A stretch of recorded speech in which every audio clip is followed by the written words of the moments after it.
a part of what you said, that the most wonderful aspects of your life are probably not lost to the universe, and you are free to address them again, or to absorb them, or to embrace them at times in the future, I believe describes the operation of this MECO object, this black hole variant that I call a magnetic eternally collapsing object, or MECO. And this object has the very special property that it's nature's hard drive, because the surface of this object contains areas of such high density that to address them or to approach them means that you have to go to times in the distant past, which means that at the speed of thought, your mind can always address them. It's just that you couldn't send a laser signal to them.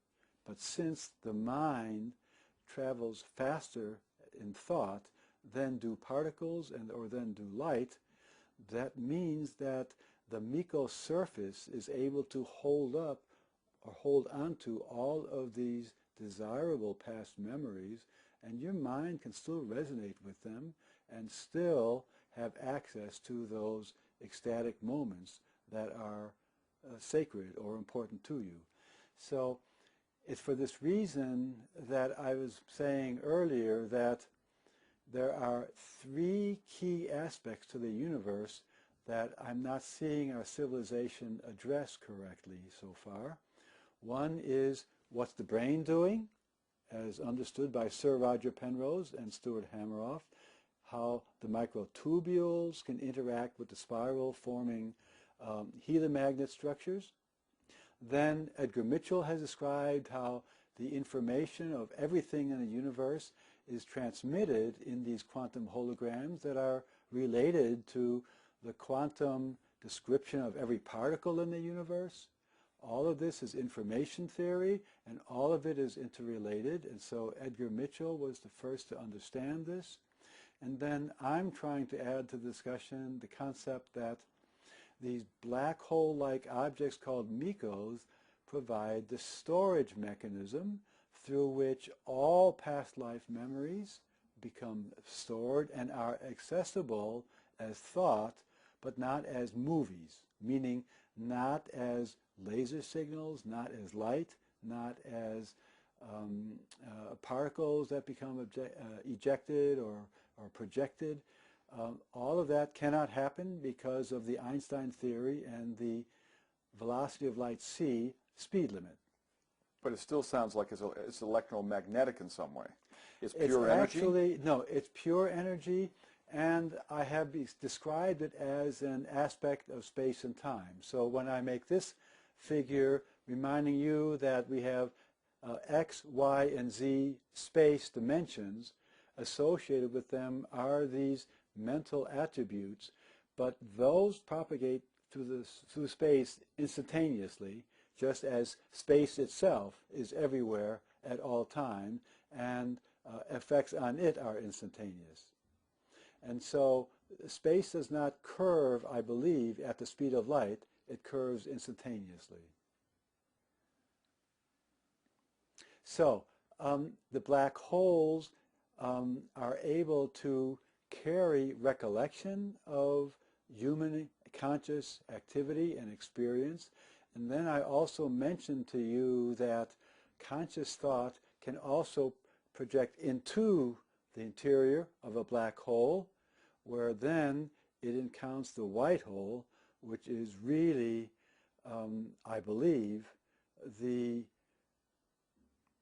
site of the cosmic intelligence, the manifestation of cosmic intelligence in our universe. At the edge of the MECO, we may have covered this before, is there a ridge in the space-time continuum? Yes. So what that evidently looks like is the following.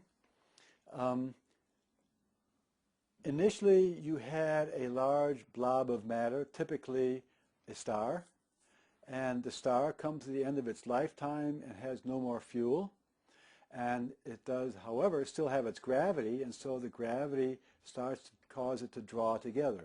It was the radiation that blew it apart before, or that kept it from coming together, but when the radiation stops, gravity takes over, and so the star tries to fall together. And until now, we've adopted a black hole theory that says, well, there is nothing to stop that collapse, and so the thing just collapses to a point, basically. We now have a more modern theory of quantum electrodynamics. And it says, whoa, whoa, whoa, whoa, whoa, whoa, whoa, stop that collapse. It does not collapse to a point. What happens is that at some point, a pressure builds up from electrodynamic processes, which are the spontaneous creation of electron-positron pairs. Those can orbit around each other, that's the way they're built, and they transmit magnetic field from inside to outside. And so those develop pressure and temperature, and ultimately they halt the collapse of the object, leaving behind for us today the object that we call a MECO. And a MECO, as seen from the outside now, assume that the MECO is here and about this big, it means that we are on the outside looking at this thing, and we can send laser signals at it, or we can beam our mind's energy to it. And laser signals, when they get near to the surface of this MECO, they get stuck. Time dilation prevents their ever getting to the inside at the speed of light. Similarly, particles like high-energy protons, like we generate in a cyclotron or a high-energy particle accelerator, if you shoot one of those in, it likewise gets stuck in time dilation. So, this may be oversimplifying it, but it does sort of beg the question. The event of a star, going through its normal life cycle and then going through this process of collapsing to a approximation doesn't create the MECO. In some fashion, the MECO is already there, inherently there, correct? Actually, no. I believe that the mass that will become the MECO is the mass of the star's core that then collapsed when it ran out of fuel. So I believe there is a substance there, and it's only if you want to push quantum vocabulary to its extremes would you say, well, but there are some traces of a future MECO in the present universe. I don't care. That's kind of semantics and getting down to some fine points that I think would just be confusing to most people. So let's keep it simple and say there's a large body of mass. It lost its supply of fuel, could not shine any further, therefore it lost its radiation pressure support, and therefore had to collapse. But quantum electrodynamics prevents the collapse going to an infinite density, either at its center or at some event horizon, and therefore the object the universe actually makes is the MECO, and that would consist of an object which has what you would call a dense mattered boundary, a compact region of space that's like a shell, and in that shell is a large fraction of the mass that was once the body. Now, some of my viewers might begin to wonder, well then, what does it look like to the mass that was interior to the star before it collapsed, and has the star collapsing around it? So let me say that again.